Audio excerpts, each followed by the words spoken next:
ये भैया एक और क्वेश्चन है आपका IIT जेई 2024 का, ये भी क्वेश्चन है जेई मेंस का।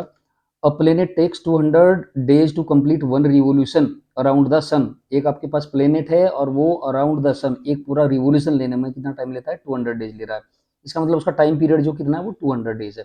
If the distance of the planet from the sun is reduce to 1/4, अगर सन से प्लेनेट के बीच की जो डिस्टेंस है उसको 1/4 कर दिया जाए, ठीक है, ओरिजिनल डिस्टेंस जो भी है उसका 1/4 कर दिया जाए, how many days will it take to complete one revolution, तो इसको रिवोल्यूशन पूरा करने में प्लेनेट को कितना टाइम लगेगा ये आपको निकालना है। ठीक है भाई, तो ये क्वेश्चन हो गया आपका। केपलर्स लॉ आपको केवल इसमें सिंपली यूज करना है, जो टाइम पीरियड और distance between the planet and sun को के बीच में रिलेशन आपको देता है। ठीक है, तो वो आपको यहाँ पे यूज करना है। तो देखते हैं कैसे कर सकते हैं। आपको पता है according to the Kepler's law T square is directly proportional to the distance between the sun and planet. तो ये है। ठीक है, इसका मतलब ये हुआ कि T1 अपॉन T2 का होल स्क्वायर अगर दो में कंपेरिजन अगर हम करते हैं तो ये आ जाएगा R1 अपॉन R2 की पावर 3। ओके, और R1 सपोज आपका R है, T1 आपको दिया हुआ है जो है 200 डेज, तो 200 डे हो गया, और R2 कितना हो जाता है? R/4 हो जाता है भाई। ओके, तो T2 आपको कैलकुलेट करना है, ये आपका क्वेश्चन है। ठीक है, तो T1 इसको आप रिवर्स कर सकते हैं, मींस T2 अपॉन T1 का whole square is equal to आ जाएगा R2 अपॉन R1 की पावर 3। ये हो गया भाई। ठीक है, R2 कितना है भाई? R अपॉन 4 ये आ जाएगा, और R1 कितना है? वो R ही है और इसकी पावर 3 है।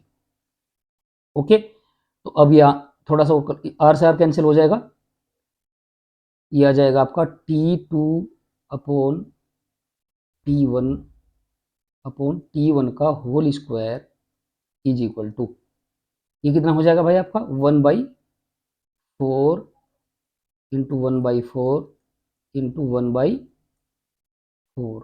ठीक है, T1 स्क्वायर की इधर मल्टीप्लाई हो जाएगी, T2 स्क्वायर कितना आ जाएगा भाई आपका? यहाँ पे आ जाएगा T2 square is equal to हो जाएगा आपका T1 square multiply by 1/4 into 4 T1 square का मतलब हो गया आपका 200 डेज का स्क्वायर। इसका मतलब 200 इंटू 200 अपॉन 4 इंटू 4 इंटू 4। ठीक है, तो अभी क्या करेंगे, इसको T2 अगर हमको लेना है तो इसका अंडर रूट आ जाएगा पूरा का, under root 200 into 200 upon 4 into 4 और इंटू 1/4, इसको ऐसा करके लिख लेते हैं भैया। ठीक है, तो T2 आपका आ जाएगा, नेक्स्ट पेज पर करते हैं हम, या यही हो जाएगा, ये आ जाएगा आपका T2 इज इक्वल टू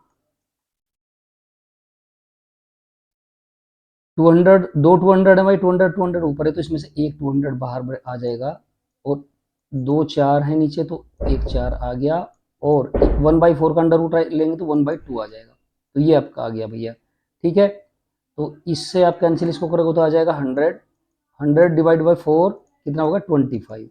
तो आपका जो T2 रहेगा उसकी वैल्यू रहेगी 25, और ये आंसर रहेगा आपका डेज में।